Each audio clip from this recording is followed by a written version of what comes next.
Well, we're still without light, or at least not very much light. Thank you again for coming today. Thank you for staying today. I'm sure that the remainder of the conference will be extremely interesting. It will consist of two parts. An interview of Mr. Bannon by Hussein Haqqani, whom I'll introduce in a second, and then some closing remarks by Hussein, who will wrap it all up, explain everything that's happened today, and where we should go from there.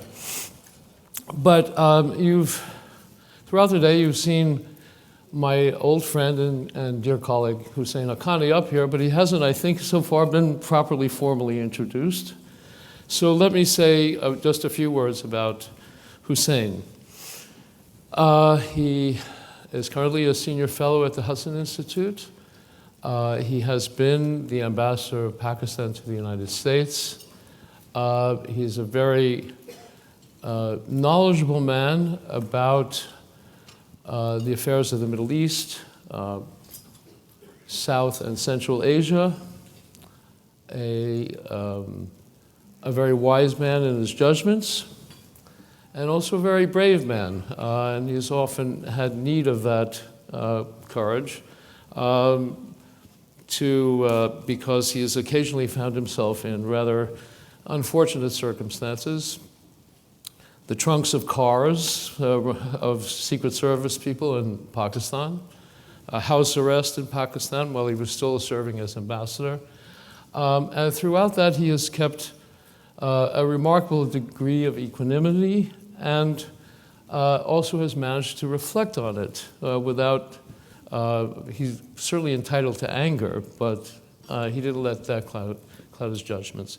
So it's a great pleasure to present to you in a formal way Ambassador Hussein Haqqani. Thank you, Hillel. And of course, depending on your political perspective, you can interpret the absence of light in two ways. If you belong to the left of the political persuasion, you might say that this is appropriate because the forces of darkness are up here. And if you have a different perspective, you would say that there is some source of illumination in the light on this stage, in the absence of light. Now, we've had a full day today. We have heard many voices. We have had several speakers. We have had several panels. We have heard from Republicans, Democrats, senior retired officials, generals, two ex-CIA directors. And so the last thing that you needed, we thought, was an exile talking to an insurgent. I don't think I need to introduce Mr. Steve Bannon. He is the former White House strategist and the executive chairman of Breitbart News. He has interesting things to say even for those who do not agree with him. And it's important for us to hear his perspective. Any attempt at trying to introduce him would only get me into greater trouble than is necessary. Everybody knows who he is, and I welcome him on behalf of the Hudson Institute to this conference. I would just begin by saying that Mr. Bannon is identified with the idea of America First. And there are those who would say that America First would be more of an isolationist idea. His agreement to come and join us today actually gives us an opening to ask him to share with us some of the ideas that he would say he has about the topic today, which we all know is countering violent extremism, Qatar, Iran, and the Muslim Brotherhood. So 4 different subheadings of the title, but they all fall within the rubric of the national security requirements of the United States and foreign policy. Steve, why don't you start with an opening statement that then sets the pace for us having this conversation? Thank you very much, Ambassador. I'd like to give a quote just to start off. We will reinforce old alliances and form new ones and unite the civilized world against radical Islamic terrorism, which we will eradicate completely from the face of the earth. That That was Donald J. Trump, a few minutes after high noon on January 20th, 2017, his inaugural address. We will eradicate completely from the face of the earth radical Islamic terrorism. Now, there's a lot of confusion or misinformation, fake news, about who wrote that inaugural address. President Trump, or at the time President-elect Trump, wrote it. Stephen Miller and myself were honored to help him out, as was Jared Kushner and Hope Hicks and Kellyanne Conway, Jason Miller. Some other folks, as we helped maybe craft it or structure it. But he wrote it. He wrote that sentence. And I remember, I think he wrote that line and that part of the speech back in November, December. At Mar-a-Lago, this is the first time we talked about it, and then back in Trump Tower. Stephen Miller and I, and General Flynn at the time, talked about him. That's a pretty big check to write, because somebody's going to have to cash it. And he said, "This is my obligation to the American people as Commander-in-Chief." If you go back in time, President Trump strongly believed that the reason that he was on the podium on January 20th and Hillary Clinton wasn't, was that it came down to a decision of the American people of who would be the best commander-in-chief in a time of war. And I think one of the things that President Trump and candidate Trump at the time remembered is that we're now fighting, this is the longest war in the nation's history. I think in actual combat time, it's longer than the Revolution, the Civil War, World War I, and World War II. I think if you add it all up with actual time in combat, I think that this is the longest sustained military conflict we've ever had. President Trump, in his whole candidacy from the very beginning, when he came down that escalator in Trump Tower, was a repudiation of the elites, the repudiation of the foreign policy establishment, a repudiation of the Party of Davos, a repudiation of this concept we've had of this rules-based international order of which the American working class and middle class underwrite with their taxes, and more importantly, with the blood of their children. You know, I had a little skin in this game. Back in 79, 80, I was a naval officer on a destroyer in the North Arabian Sea and the Persian Gulf during the original hostage crisis. My daughter's a West Point graduate, served with the 101st Airborne in Iraq after she graduated. You know, if she stays in the Army, she's Army captain, may eventually deploy back. I've had many nephews and cousins and folks like that in my extended family have served in the Middle East. In fact, my kid brother was a pilot, was in Libya back in, I think it was 83, 84. These wars have gone on for a long time. President Trump in the campaign, and particularly when I was able to step in as CEO with Kellyanne Conway as campaign manager, it was just during the end of Mr. and Mrs. Khan's, the crisis around the Khans, the Gold Star family, and the death of that hero, Captain Khan. And the president, one of the things we talked about was how you compare and contrast himself with Hillary Clinton. One of the strongest things she had going for her when she was running was her foreign policy experience. Her time on the Senate Armed Services Committee, her time as Secretary of State, her vast knowledge of all the ins and outs and the minutia of foreign policy. And President Trump, I think, really connected with the American people, and he talked about a couple of things. We're at war. And remember at that time when he came down in 2015, we were seeing a rise of ISIS that had caught the world by surprise. I mean, ISIS had done more than anybody, even the Muslim Brotherhood historically, in actually having a physical caliphate. Eventually that caliphate was 7 or 8 million people, oil refineries, the ability to tax wheat fields, the ability to have essentially slave markets and recruit from all over the known world, including Asia, Europe, and the United States. You also had, for the Obama administration, because of their focus on the nuclear deal, you had a insurgent or resurgent Persia, very aggressive on its expansion, of Iranian expansion. And you also had the continual specter of radical Islamic terrorism. President Trump could not have been more blunt, more direct, and spoken in a more plain-spoken vernacular to the American people what he wanted to accomplish. And from the very first day that he won, I remember to General Flynn at the time, what he wanted to do was to, at the National Security Council, devolve the power back to combatant commanders, to the Pentagon, to the CIA. He would set overall strategy, but that they would take a more active role and a more aggressive role in the destruction of ISIS. In addition, he was going to review the Iran nuclear deal. Remember, he said during the campaign, I'm going to try to make that deal better. I'm a deal guy. I'll try to get into it. And if we can't, I will decertify it. I will terminate it. But one thing I will do is connect their aggression throughout the Middle East and the rest of the world and their behavior to that deal. And the third, he says, that we've got to figure out how to take care of radical Islamic terrorism that's not ISIS related. Once we took office, one of the top things he had Jared Kushner, myself, then Secretary Tillerson work on was a summit. Was this summit? He wanted to bring the Arab world together and to really put, I think, beyond people that he had run as an Islamophobe, or did not want to be actively engaged, or that America first did not mean that you were going to be actively engaged in a territory. And I think anybody that thinks we're isolationist, or that his philosophy is isolationist, I don't know how you look at the Arab summit that took place in the Muslim summit that took place in May of 2017. In Riyadh. And by the way, the three parts of that, the three component parts that were worked on from day one, was to take care of, number one, the financing and support of radical Islamic groups throughout the world.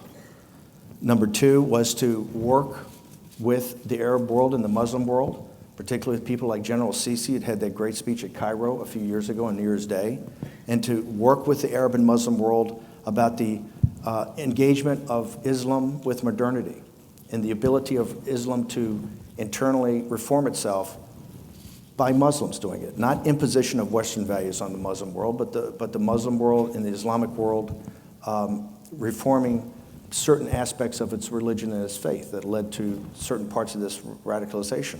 And the third was to really start to have a serious conversation about what type of military alliance, or what had to happen to stop Iran's expansion, Persian expansion, in this arc across from Iran to the sea, through the capitals of Baghdad and Damascus and Beirut, and also about what was happening on on Yemen, with this kind of pincer move through the Arab world. What's happened in 7 or 8, 9 months? I mean, President Trump has accomplished something that I think people would have mocked and laughed at him in the campaign. Raqqa fell the other day. I mean, the physical destruction of the ISIS caliphate, which shocked the world on its rapid rise, and I think put the world back on its heels about how can this kind of, group of young people with a couple of spiritual leaders in the call to arms they had from that 900-year-old mosque in Mosul, how could they have an economic capital in Mosul and a spiritual capital in Raqqa? And how could they have 8 million people that could be taxed? It was breathtaking. The whole world kind of backed off. In 8 months of President Trump's strategy, executed by General Mattis, and that strategy was not a war of attrition. It was very specific from day one. This will be a war of annihilation. We will physically annihilate the caliphate. And that's what's been accomplished. If you look at the summit, the second part of it is that they went into the summit. We went into the summit with UAE and Saudi Arabia and others. And the number one thing was we must take care of this financing of radical Islam. And there can be no more, as President Trump says, no more games. You can't have it both ways. You can't on one side say you're a friend and an ally, and on another side be financing the Muslim Brotherhood or Hamas.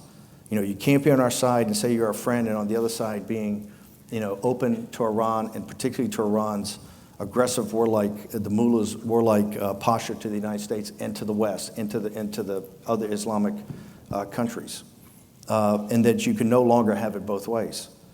And I think that it's not, the summit came. I think President Trump's speech at the summit is one of the great speeches any political leader in the United States has ever given. I think it put to bed, or should have put to bed, that President Trump was an Islamophobe, or somehow his administration, the people that work for him, and particularly the deplorables and the people that voted for him, did not want an active engagement with the Islamic world, understanding as partners that we had to take care of, that we'd have to go through this time together. And as partners, we would come out on the other side, and the world would be a safer and more robust and vibrant place. And I don't think it's just by happenstance that 2 weeks after that summit, that you saw the blockade by the United Arab Emirates and Bahrain, Egypt, and the Kingdom of Saudi Arabia on Qatar. And I've said from day one, I think that even with the situation in the Northwest Pacific with Korea, I think the single most important thing that's happening right now in the world is the situation in Qatar. Okay, so there are 3 or 4 things that you've said that need a little more elaboration. The first, which I think is a positive, you made it clear that the Trump administration and those who were instrumental in bringing President Trump to the White House are not Islamophobic, and they do want to engage with the Islamic world, but they want to do it in a different way. That needs elaboration because that's quite contrary to the way things are perceived. The second thing that needs a little more clarification is you make it seem that the last 10 months have represented a major, clearly thought out, step-by-step approach to the problem. And you give credit to the Trump administration for the success of the Iraqi military and the Kurdish militias in relation to the Islamic State. And there are people who would attack that or criticize that or say that that's not true. So I would like you to kind of make the next point, which is why do you think that what has happened is actually the result of policy and not the result of developments within the region? And the third is the Qatar question. It seems that that the American policy has been 2 steps forward and then 2 steps backward again. Is it really the change that you said it was, or is there something else happening in the administration that you decided not to share with us in that initial statement?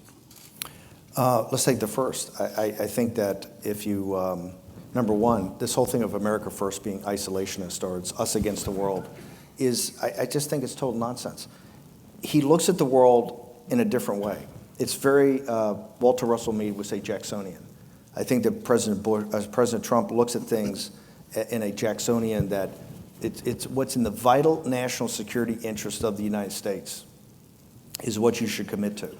And in those areas of the world where it's in the vital national security interest of the United States, you will have partners that will be in their vital national security interest also. And that you work, whether it's in the Northwest Pacific with Japan and South Korea, or whether it's in the Gulf with people like the UAE and Saudi Arabia and Egypt and Bahrain. So I think that there's a tremendous thing of engagement. I don't think there's anything that President Trump has done in this administration that makes us look isolationist at all. I think he doesn't want to get into these kind of arrangements like TPP and others where we're just another person at the table, another entity at the table, and not something that we know it's in our vital national security interest. As far as being Islamophobic, I mean, I would talk to our allies in the region. I would talk to Egypt and the UAE and Saudi Arabia. I don't think anyone's given the now Crown Prince MBS more support on Vision 2030. Mohammed bin Salman is in 2030, which is a complete, not just reorientation, but almost a restructuring of their economy and eventually their society, in which I think they've made tremendous strides on. A lot of people say, well, it's a very imperfect plan, but you have to understand they're trying to do something in 10 or 20 years that it's been centuries building up. I don't think anybody's been more supportive. And I take that exactly from the quotes when we had the summit of what the king said, what the deputy crown prince said, what the crown prince said, and what many of the leaders of Saudi Arabia said. Also, the UAE. I don't think, if you talk to these individuals, and they talk to the media all the time, is that from many years of actually the Obama administration being disengaged, that President Trump has leaned into this and leaned into it in every aspect of it. Now, about the developments or the destruction of ISIS. That's another thing. Certainly there was done with allies. It was done with most of the troops in Iraq that eventually went and took Mosul, to Kurdish troops in Peshmerga and Raqqa. But I think that's once again to what President Trump's trying to get across. it's not going to be America that has to lead here. It is our local, when it's in the vital national security interest of the United States, it's going to be in the vital national security interest of other people. And you have to show their support. And you have to show that you're in not just financial support, military support, political support. It shouldn't be lost on people that the extreme vetting, what's called the travel ban, the difference, the fundamental difference between the first and the second, one of them was Iraq came off. And that was after further discussion and further analysis and further State Department involvement. It was derived that Iraq should go back on there. One was because of the fight against ISIS, what they were doing. It was also what they had done to make sure that people were fully vetted before they came to the United States. And so that's the second question. Your third question was? The third question was about Qatar. That is it a two-step forward, two-step backward approach? Because there seems Yes. to have been a step backward after Riyadh. I think there is, President Trump, one of the reasons he's president of the United States, one of the reasons he's president and Hillary Clinton is not, is I do believe that there was a fundamental rejection by the American people of much of what the foreign policy establishment of both political parties have stood for. Kind of this, we had talked before, Davos man, or the consensus of what American foreign policy, of how it devolved that we're in the Middle East the way we're in, and the blood and treasure that we've left. In the same situation as why have we not focused on the rise of China, so the opportunity cost of our engagement in the Middle East. And I think the wars with no end. I think the working class and middle class people in this country are looking at the taxes we pay, they're looking at the trillions of dollars have been spent, they're looking at the veterans that come home that have PTSD, that are horribly wounded. They're looking at Section 60 over at Arlington National Cemetery, the young men and women that have died that we've buried over there. And I think they've looked at the trillions of dollars. And I think that it was rejection. And so with President Trump, it was, let's try to bring these wars to some sort of culmination. And victory matters. I mean, President Trump is not a quitter, and he's certainly not losing. The American people are not either. And it's not just the sunk cost of being there. We understand that these things have to be done. Now, I do believe there's aspects of the foreign policy community that are quite inextricably linked that don't share those points of view.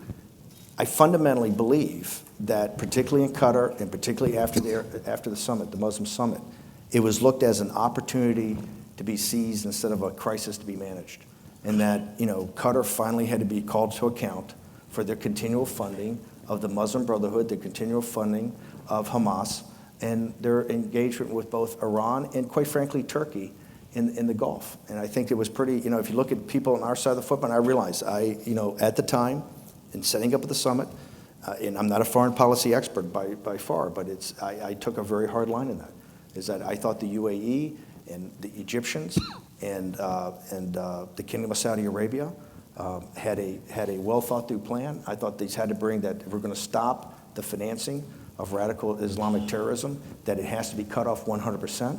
And if you cut off the funding, you cut off support, we could really have a chance to eradicate it from the face of the earth, which is what President Trump laid out to the American people he was going to do. But it's not being fully implemented. I think there's two things on engagement. The State Department, Secretary Tillerson, I got tremendous respect for Rex Tillerson. I was one of the people that was most aggressive about trying to get him in the administration at the time. I think there was just a fundamental, and I brought this, that I want to make sure that everybody, and I'm sure they've gone through it earlier today, but one of the things that was most, I think, people came down on two sides of were the original 12 demands that were put out. And I think these demands are, quite frankly, pretty straightforward. And the UAE and Egypt and Saudi Arabia didn't say the demands had to be met. What they said is that these are what the framework has to be for discussions. And let's go through those demands. Number one, that Qatar will curb diplomatic ties with Iran and close its diplomatic missions there. Number two, that it will sever all ties to terrorist organizations, specifically the Muslim Brotherhood, the Islamic State, Al-Qaeda, and Lebanon's Hezbollah. And they will formally designate these entities as terrorist groups. It will shut down Al Jazeera and all its affiliate stations.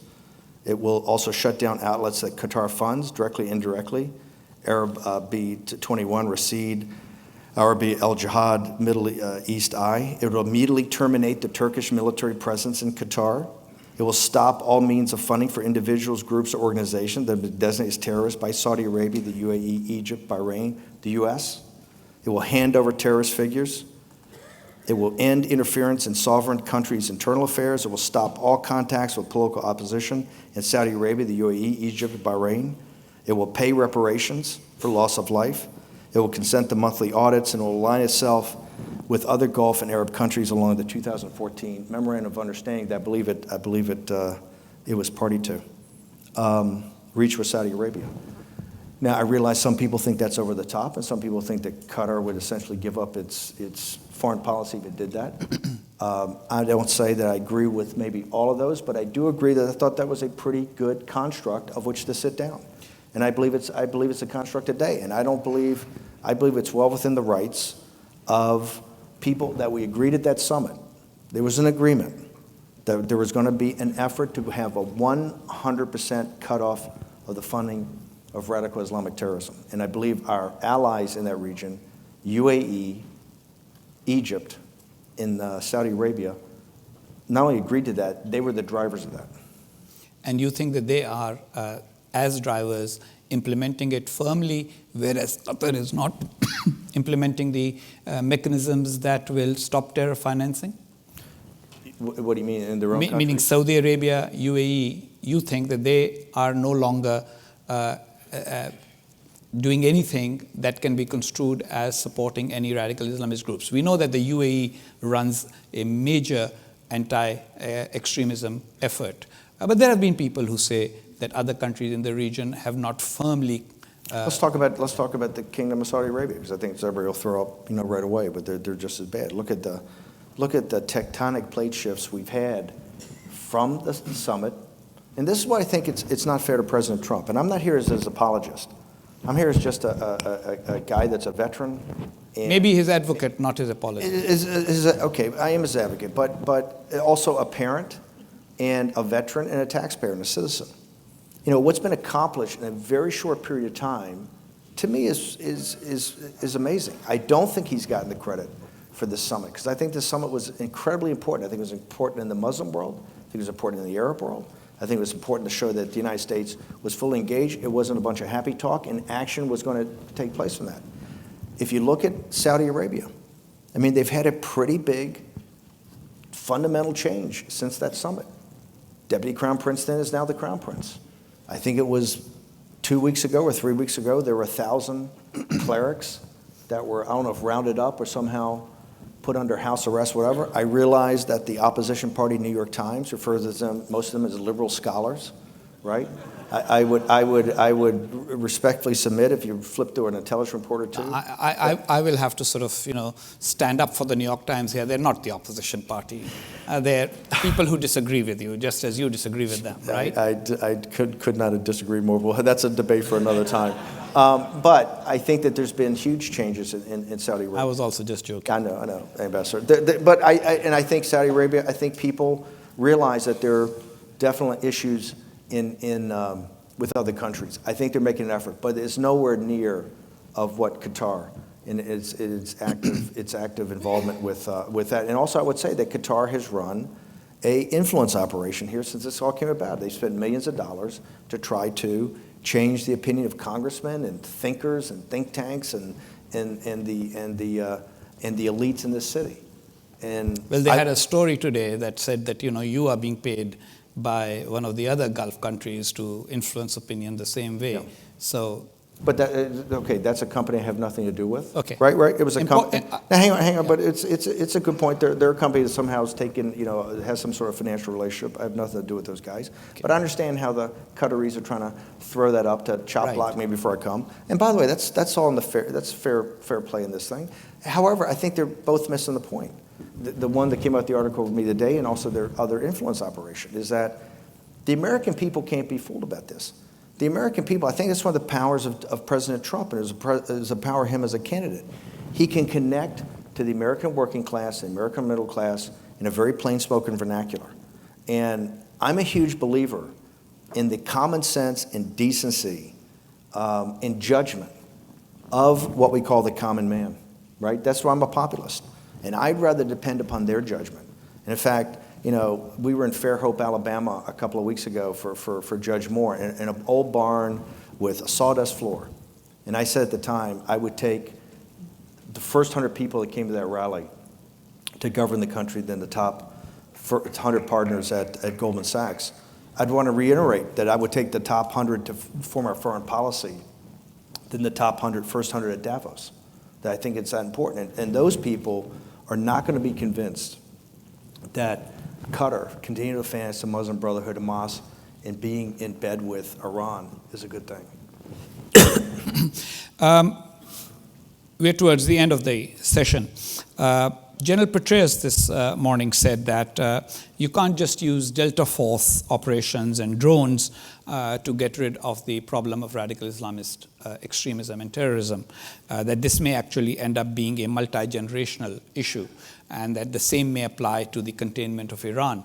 How would you describe your views on the comprehensive approach that is needed to both Sunni extremism, represented by groups like Al-Qaeda and ISIS, etc., and the Muslim Brotherhood, and Shia extremism that is represented by the clerical regime in Iran? What would be your multi-generational approach, and how would it differ from what you call the establishment? Number one, I think this, you show it in Afghanistan, is that we say multi-generational approach. There's nobody in the United States that wants to be engaged in combat operations, special forces operations, drone operations, multi-generational. I just think it's just not where the American people are. It's not the way our country was founded or formed.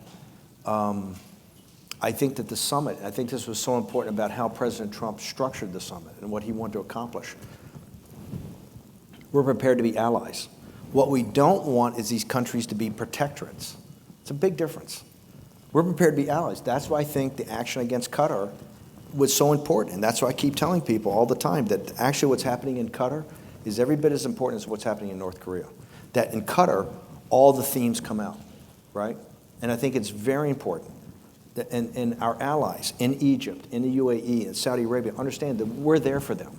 But we're not looking at, it's not our fight. It's your fight. It's if you're going to reform Islam and bring it into modernity, that's a huge civilizational and cultural aspect, and it's yours. We're there to be an ally. We're there to be a partner if we're needed. We don't look at it as multi-generational that we're going to have combat troops. That's why I was so adamantly opposed to our what happened in Afghanistan. And by the way, you should know President Trump weighs and measures this. We took, 6 months to make the decision in Afghanistan. That's because President Trump weighed and measured every alternative because he believes every American life is important. Every American taxpayer dollar is important. What I disagree in Afghanistan is where I don't think the Gulf is totally different. In Afghanistan, I believe we've tried to impose our values. I believe we're trying to impose a liberal democratic system on a society that clearly, to me, doesn't seem to want it, which I think is fine. We should not be, and I think this is America first, we're not looking to transform the world into our values. I think the world has got to come to its own conclusions, right? How it wants to govern themselves. And hopefully they'll see in the example that we have in our own country that, hey, maybe there are things in the American system, maybe there are things of the American people, maybe there's things of democracy, represented democracy, that they will take. And so I do agree with General Petraeus that you have to have a more total approach. I disagree with the fact of, particularly General Petraeus and some others, that have looked at this as nation building. We have to build a nation called the United States of America. And in building that nation, and in being a strong partner, and having the vibrancy and the robust nature to be able to partner with people like UAE and Kingdom of Saudi Arabia, Bahrain, and Egypt, as they go through this massive transformation of both their economies and their cultures, we'll be their partner. And the way we can do that, the way you can have Pax Americana, is that if we're a robust and strong society ourselves, not trying to impose our way of life and our beliefs on other people. So you would not have any role whatsoever or any actions that would imply trying to remake the world in America's image. You want to accept the world as it is and yet try and interact with the rest of the world with American values and let them pick their own? Well, American values are from America, and I know that we have certain universal beliefs. I think that you have to show the world how you implement those beliefs and how you execute upon them. And if they want to emulate them, They can emulate them, but we can't go and enforce it. These societies are thousands of years old. Honestly, I think we've missed the plot here, because what the geniuses in the foreign policy elite, what they left on President Trump is essentially the Bay of Pigs in Venezuela, the Cuban Missile Crisis in Korea, and the Vietnam War in Afghanistan, all at one time. President Trump didn't do this. The deplorables that voted for President Trump didn't do this. This is the geniuses of both political parties. Both political parties deliver this upon us. In addition, besides what they've allowed to occur in the Middle East, of which now President Trump is trying to work with partners to try to pick up the pieces and to bring some stability and some safety to the region. We see the rise of China to what President Xi said the other day is going to be a hegemonic power based upon a Confucianist mercantilist model that will have massive implications for the United States and its place in the world. President Trump didn't do that. That's all the geniuses that, and by the way, last week in a span of, I think, 24 hours, we had the speech of President Xi, the speech of President Bush, and the speech of Senator McCain. And I would respectfully submit that President Xi's speech was an adult speech to adults, and that President Bush and President McCain's speech was just more pablum, and that the reality is what Donald Trump has done in that summit and what he promised the American people on inaugural day, and what he's implementing every day as he goes out and works with his tremendous team to try to implement this. Well, the foreign policy elite of Washington, D.C. that asked me to interview today told me that when you start talking about issues other than those that relate to this conference, I should bring this to an end. So I'm going to bring it to an end right now. Steve Bannon, thank you for doing this, and it was a pleasure. Thank you, Ambassador.